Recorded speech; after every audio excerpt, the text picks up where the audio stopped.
Hi, Treza, to from my heart place to your heart place to Heart Place Hospital podcast. Thank you. Welcome, welcome. So I usually start these podcasts with how I've met the guest. So and we're new, we're new meeting, and our meeting came about through a dear friend of mine who's had her end of life journey, and you were part of that right at the very end. And so our my new friend, your friend, connected us, and she shared with me that you were on a webinar. And it was for health professionals. So I connected into that webinar, and that's how we connected. So that's our connection. And then I just want to also just read your bio so that people can understand our conversation. Sure. So Treza, you're an Irish Kiwi. You're an Irish Kiwi, okay. Yes. Living in Auckland, and you're working as an End of Life Doula. You started your practice about 2.5 years ago, and you call it Swansong. You're passionate about better end of life care for all, and especially educating people on what their options are for their health and their death and afterwards. We don't talk about death enough in society, and you're advocating for more positive death conversations in order for people to live a better life by accepting their own mortality. But your main passion in this work is to help people to be able to die well at home if that is what they wish. I love that. Yeah, that's right. Yeah, I love that. Sums it up very well. Thank you. Yeah, and I guess my next question is, how did you get to here? What was the journey that you've taken to get to this role? Okay, well, as you said, I'm an Irish Kiwi, so my father was from Ireland, and I grew up very much in the Irish culture here in New Zealand. Mm-hmm. And I feel that the connection to that culture has been a really positive thing in terms of how the Irish do view death and deal with death and afterwards with their wakes and things like that. So I think that's growing up in that kind of community has helped me to be comfortable with death. I trained as a nurse when I left school. I did paediatrics I trained as a general nurse, and I did paediatrics for a couple of years, both here and in London. But I had done secretarial at school, and so I ended up sort of doing those kind of jobs when I was a young traveller overseas, because it was way more exciting and there was more money in it and all the rest of it. So I actually never really went back to nursing properly after that. But I think once a nurse, always a nurse. You kind of have it in your heart as you move through your life. I went on to do all sorts of other jobs. I've had a really wonderful kind of career. I became a TV producer, producing TV commercials. I did trade work for the Irish government, and all sorts of bits and pieces here and there, which I've absolutely loved. I think my biggest role in life really was bringing up my 2 children as a solo mum. My husband and I separated before my son was born, my second child, and I was very much with the support of my own family, a solo mum, bringing my kids up, and they're now adults living in Europe and living the life just like their mum did, and I'm very proud of them. So that's pretty cool. I'm also happily single, which makes it kind of easy for me to do this work as well. I sort of don't have any pressure from anyone else or any other work commitments. And I'd always thought that sort of towards the end of my career, I'd go back to something compassionate, but I had no idea what that was going to look like. I kind of had this vision that I might end up in Africa working for the Red Cross or something. But COVID came along, and my work as a producer completely dried up because no one could come into the country. And I started to think, look, maybe now's the time for, I could see the writing on the wall for after COVID and everything. And so what happened was, at the beginning of COVID, a friend of mine reached out to me. Her name was Fiona, and she had cancer return, and she'd been told that she only had 3 months or so to live. And we'd been friends on and off over the years and always kept in touch, but we weren't close friends. But I went to visit her in hospital, and I could see that she was very fearful. And my natural instinct was to stand up beside her and say, Fiona, if you would like, I'm going to walk this journey with you. you're not doing this on your own. You can come and stay with me. Let's make a plan. Let's work out what you want to do before you die. Let's talk about all this stuff. And so I was really privileged to walk alongside her on her journey. We ticked off a few things off her bucket list. She knew that she had me to lean on at all times. And I spent the last 8 days of her life with her at Harbour Hospice in Whangaparoa.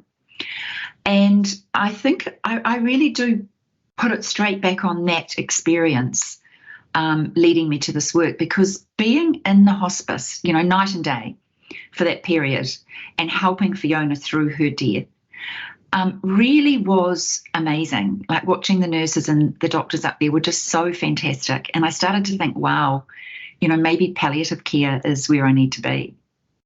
So a few months later, we sort of came out of lockdowns and things, and I sort of decided that I'd go and do the Fundamentals of Palliative Care course at Mercy Hospice, which was amazing. I did a 2-day course and really felt, because I'd been through the whole process with Fiona, it felt really familiar to me, and I felt kind of like a duck to water doing that course. And of course, a lot of it was going back to my original training too, I suppose, although I'd forgotten all about that now. And I came away from that thinking, okay, I need to go down this track a bit. And I went to see a friend of mine who worked at one of the other hospices, and I was talking to her about it. And she said to me, have you heard about a doula? And I, of course, like most people, I hadn't. And I went, well, no. She said, well, go and find out, because I think you prefer doing that than trying to go back to nursing and have to study again. And so, long story short, that's what happened. I went and did some training, and I did a 5-day intensive course with an Australian organisation. It was all online, but it was incredibly deep and powerful work. And I came away from that just going, there's just no question about this. This is what I'm going to do. That's me, yeah. Yeah, so it's been an amazing journey, and I really feel like my friend Fiona has been pushing me along and guiding me along. And my dad too, because we looked after my dad at home when he died back in 2018. My dad was Irish, and I really feel like between him and Fiona, I haven't really had much choice in the matter. Yeah.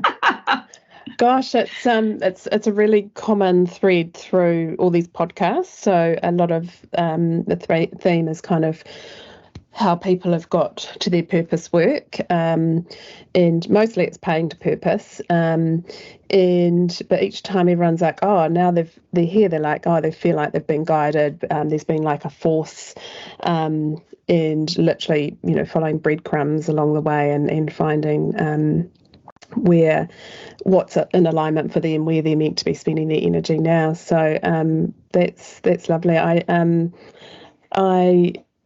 I loved knowing that my friend Rosemary had the comfort of a death doula at the end of her life, and something that we did, and this is really big part of Heart Place Hospital, is around actually understanding and celebrating these rites of passages. Is a few days after she passed, we actually had a friendship circle at Heart Place Hospital, and and so we gathered, and I knew half the people, and the other half of the people had travelled to come along, and so we created this ceremony, and it was lovely. We had a woman older than all of us, so more a crone, guide us through the ceremony, and she was part of Rosemary's healing journey, and it was. And then, of course, we had her end of life ceremony as well, with many hundreds of people. So it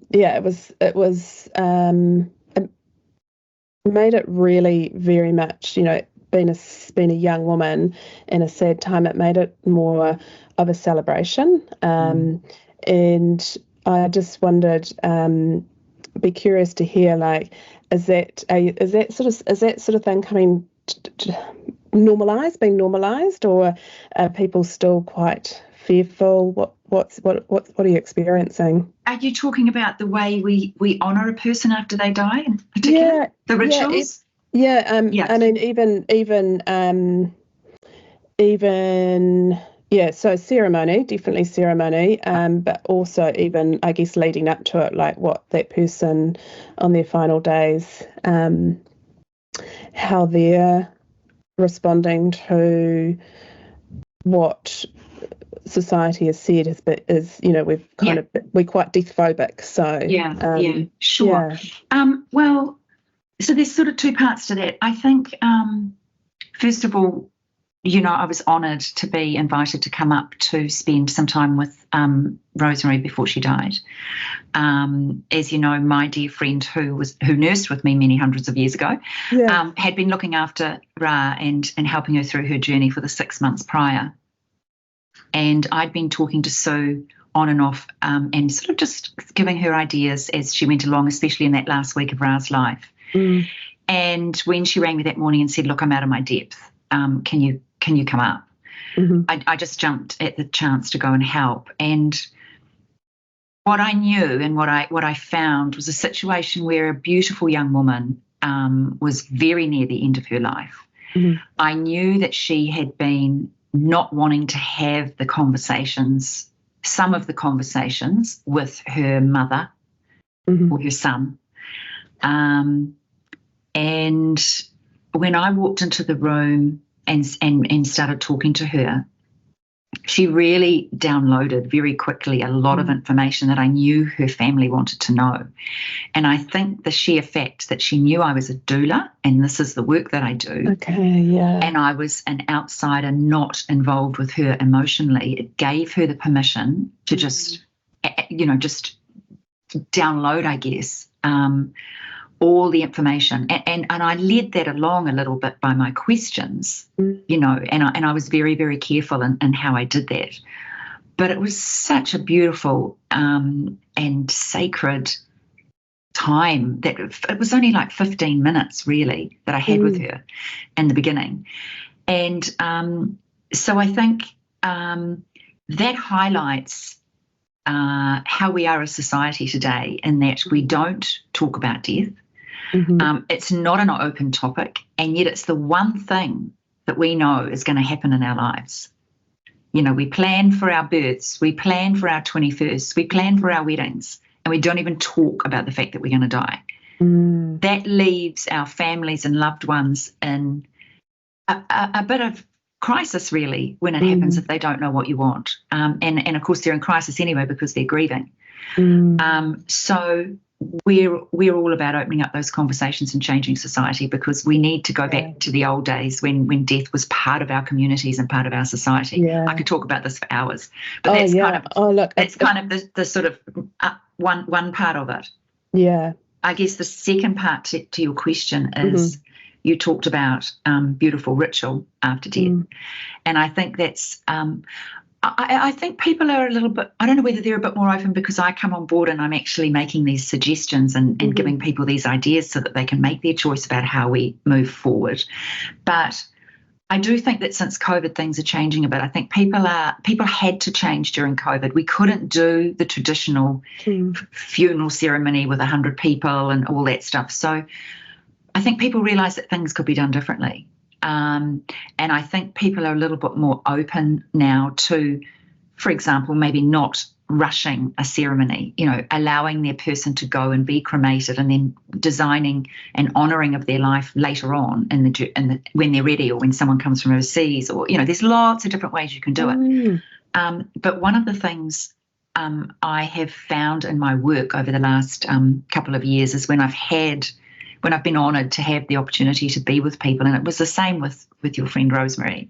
I was there when she died, helping to guide her through, and afterwards it was wonderful that I was able to say to her family, if you would like, we can look after her here at home for a few hours. Let's wash and dress her.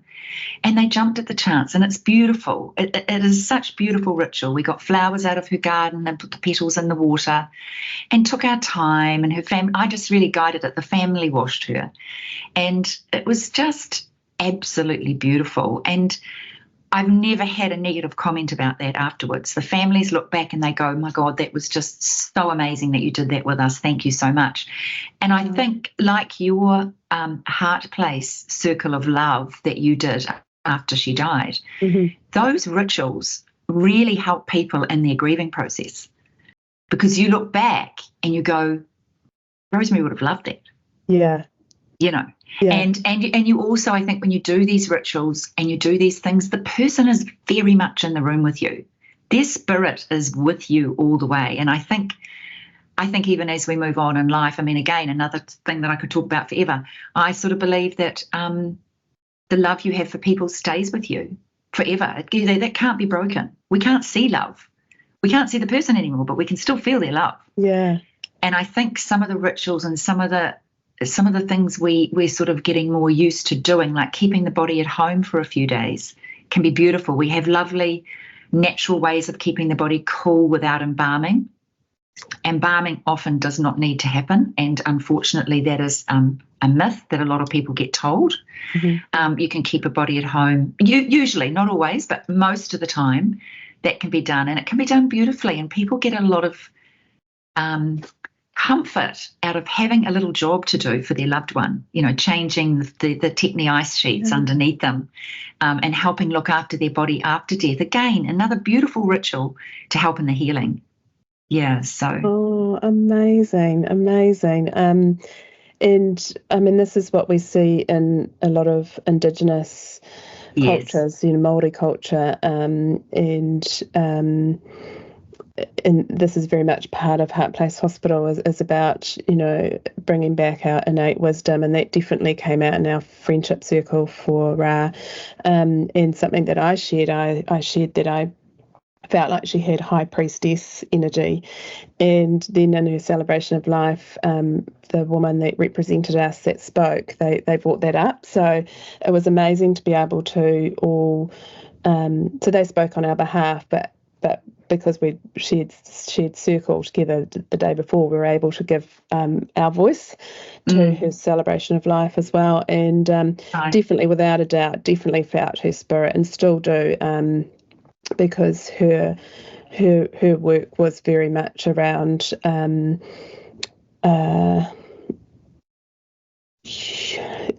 bringing back humanity. Bringing back humanity back to nature. And so every time I sort of think, oh, this is a bit hard and crunchy, as I'm doing pioneering work, I always think, what would Rosemary do? Fantastic. Yeah. And I feel like she's a real backbone in the revolution or the movement that we're creating at Heart Place Hospital. So fantastic. It's been lovely. Amazing. Yeah. And I think you mentioned other cultures, and I think a lot of other cultures do have beautiful ritual and ceremony around death and dying, still to this day. But in Western society, because we've lost our connection with death in Western society, I think, people just go into remote control when someone dies, and they pick up the phone and they ring someone straight away, and they get taken on this awful, busy, fretful journey. And they forget to stop and really listen to what's going on. And so I say to people, when someone dies, don't do anything. Don't pick up the phone. Like, death is not an emergency. Be with your person. Just sit with them. And when you're ready, make a cup of tea and go back and sit with them again. And take your time, because once you pick the phone up, chaos can ensue, and it doesn't need to be like that. We need to go back. Your ceremony, and Ra, I know that Ra's, I've watched her celebration of life ceremony as well on video, because I wasn't able to be there. But those things can be so much more personal and so much more sacred and deep if we take our time and we really think about outside the square a little bit about the things we do. I've heard of people, a young man who died in a tragic accident. His friends looked after his body at home for 3 days with my manaki mats, which are the caring ice sheets, and his family looked after him at home. It was beautiful. And for his celebration of life, they went to the surf club. And they all rode out, they all rode out on their boards and scattered the ashes and just beautiful things like that really make sense for the person. It doesn't have to be this ring the funeral director that you've seen at every funeral and rush around and get things done and have a great big ceremony which can be very stressful for some people. We don't have to do that anymore. We should take our time, and we should,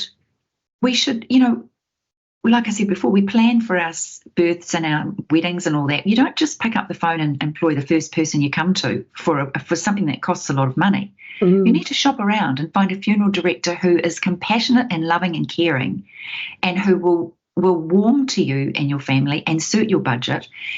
And we all should do some pre-planning. Especially if we've got a terminal diagnosis or a chronic diagnosis. If people can have the courage and the support up front to do some preparations, it takes the weight off their shoulders for a start, and they can get on with living their best life because they've talked about all that stuff. They've opened it all up. And then when they die, their loved ones can actually be really confident that they're doing what that person wanted. There's no question. There might be some things, but at least you've got the gist of it, Yeah. And I think that makes for a better journey for the person who's dying beforehand, but also for afterwards for everybody that's left behind. Oh, that's beautiful. And it just totally feels right, that it feels that innate wisdom, that the way it's meant to be. And I sort of reflect back, I was raised a Catholic. Yeah, same. Yeah. So death was something to be scared of, because if you weren't good, you'd go to hell. So it was quite fearful. And then of course I went into healthcare from my own health journey as a child. So I was always there was always messaging around being good or bad, or right or wrong, or broken or fixed, and I still hear it now as I awaken to other ways of living, of trying to fix, of trying to help, and trying to, like I do use the word heal, but my definition of heal is finding your wholeness. So it may not be a cure, but it's finding your centre or your heart place. And this is the sort of work that Heart Place Hospital is doing, is working with our frontliners so that we can start remembering this innate wisdom that we all have within us, and to just drop some of that conditioning that has not really served anybody, because it's caused a lot of fear, and fear is a very low vibration, and it's doing no good to this body that is carrying us around in this world today. We're not helping people when we can't have the conversations with them when they're dying. We're making it harder for them, and we're making it harder for ourselves. I think it's sort of along the same lines, really. What I find when I go into a family usually is that it's not, medicine's important. We've become very medicalised with our death and our care of the dying, and it is important. We want to keep people comfortable, obviously. But the biggest things that I find with people when I start to work with them as a doula is the overwhelming existential stress that's upon them, the fear of dying, because we don't tell people what it's going to be like. And it's not all, we don't always know, obviously, but at least we can talk through some options, and people at least can get a clearer picture of how we might be able to keep them comfortable and how it might happen. So there's the fear of death. There's the whole spirituality side of things, and that doesn't, being brought up a Catholic as well, that doesn't just mean your religious beliefs. That means I believe everybody's spiritual to a degree. That's about your connection to yourself, your connection to your loved ones, and your connection to nature. And so people start going, well, what was this all about? What was my life all about? They want to think about, you want to remind them that there's a legacy they're leaving behind. What is that? Why do you think, when were you most happy in your life? When did you feel like you'd achieved the most? Where were you struggling the most? Let's look back and think about those things. What information do you want to leave behind for your loved ones? What's important? And it's not, like I say, it's not that medical side of things. It's that whole emotional and spiritual side that is dominant Mm. people are dying. Mm. I think. I mean, that's what I've found anyway so far in my work. And what sort of dropped into me when you were saying that is, I also find that happens in our other rites of passage too. So through, if you're a woman, through menstruation, through motherhood, through menopause, and then our rites of passage of end of life. So,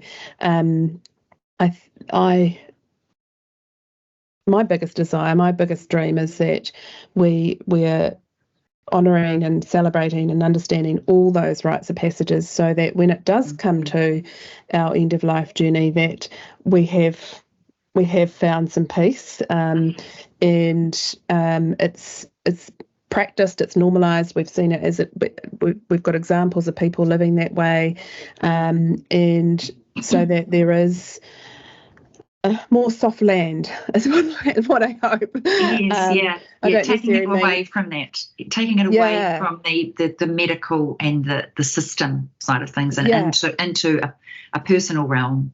Yeah, really, isn't it? I know a lot of visitors that we've had to Heart Place Hospital who've walked alongside their parents or grandparents or loved one, and they've found when they're advocating that things are running smoothly, and it's that, there's some peace and some soft lands, but when they're not there, then it's crunchy. And I think that's where people like yourself come in and can be part of that round table of support, so that those people who are in that caring role, in the advocacy role, they can also be cared for. They have opportunity to have some space to recharge, so that they can go back and be the advocate.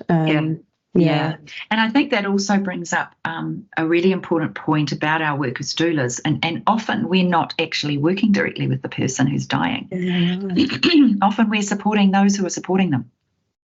And certainly, when we go into a family or a situation where someone is dying, we're very much also caring for everyone who's around that person providing the care. We're really on the lookout the whole time for who's coping, who's not, who's on board with this, who's not. How do we manage the conversations?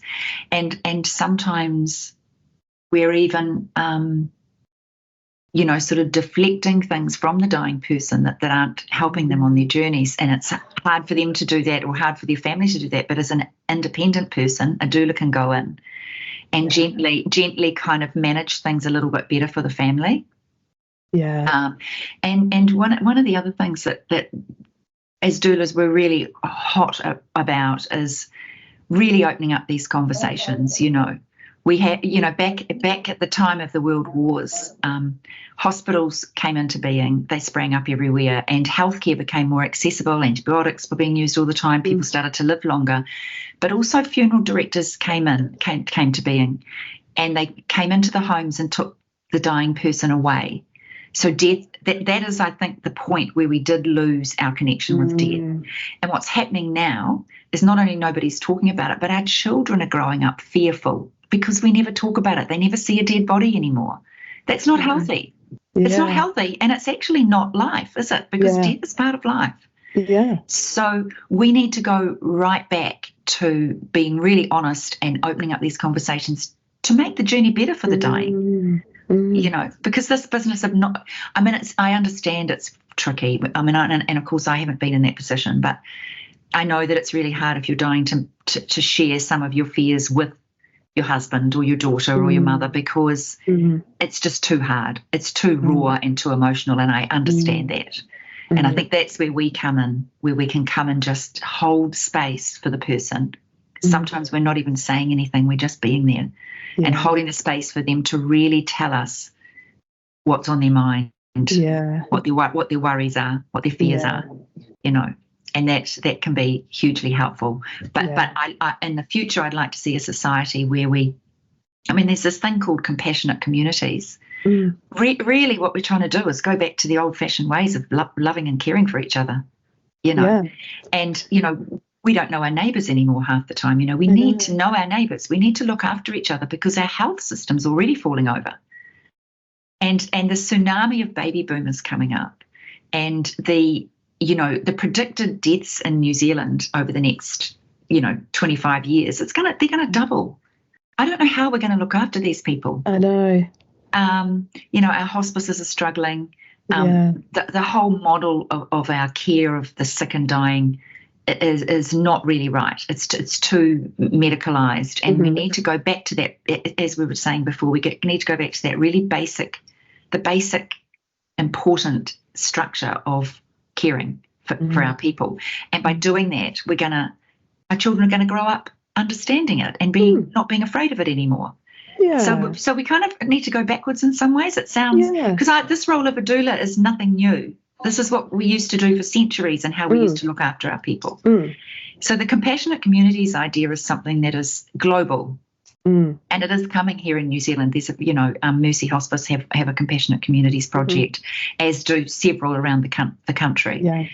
And I think that's really key, getting out into our communities, raising awareness. And death cafes are popping up all over the place. Yes, we have one in our village. Yes, you do. Yeah. Death cafes are great, lovely little opportunities for people to come and talk about anything at all death related. And I've been to a few different ones of those here in Auckland, and they really are great. They're really fantastic. Amazing. And there's lots of initiatives like the Compassionate Communities Project's Dying to Know Day is an Australian initiative that's catching on here. And, I think the awareness is going to grow, and I think people are going to start through good experiences like we're able to give. I hope things will change. And I'm hoping that the doula role will grow as well. That's a really key thing for me. I thank you. That was amazing, and I agree. I feel we've got a disconnection epidemic, and having these roles, doulas, stewards, guides, they can reconnect us back, and it's the innate wisdom, the Indigenous ways. It's our inner knowing.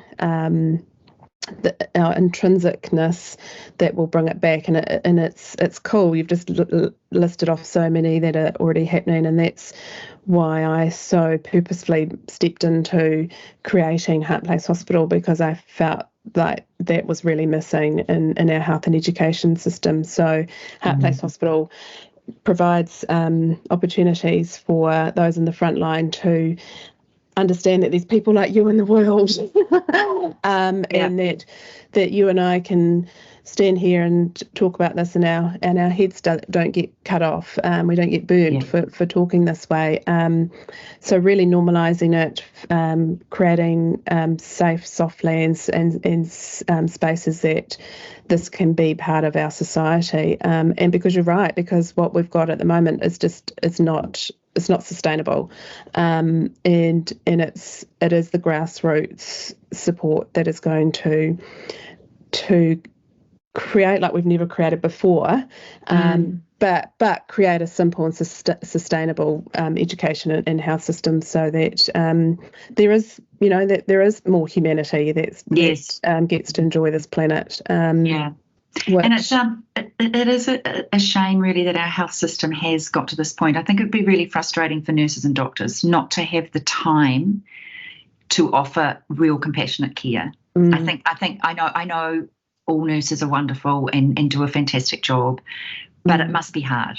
Must be hard not having the time to sit down beside a person and really have a good conversation with them, because you're too busy giving out drugs and there's not enough of you, and someone's got COVID. I mean, I understand it's really difficult.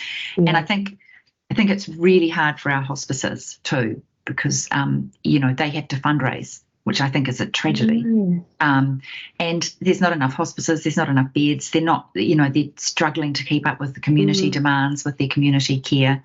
And as doulas, we've seen this role be very successful overseas. It's growing. In all countries they're struggling because people don't even know what a doula is, never mind understand how we can help. But it is growing overseas, and we're determined here to make this work. And we're struggling with people actually understanding and accepting the role, because we are wanting to bridge the gaps in healthcare and work alongside the hospice nurses and the doctors and the physios and the, OTs and everybody who's already providing the medical care. We're not coming in to take any of their jobs away. We're coming in to fill the gaps where they can't fill the needs arising. Because as doulas, we have the time to spend with the families. And I just wanted to give a little shout out to our new alliance that we've started. So, there are probably 25, 30 doulas around New Zealand and much, much more interest in people wanting to train to do this role.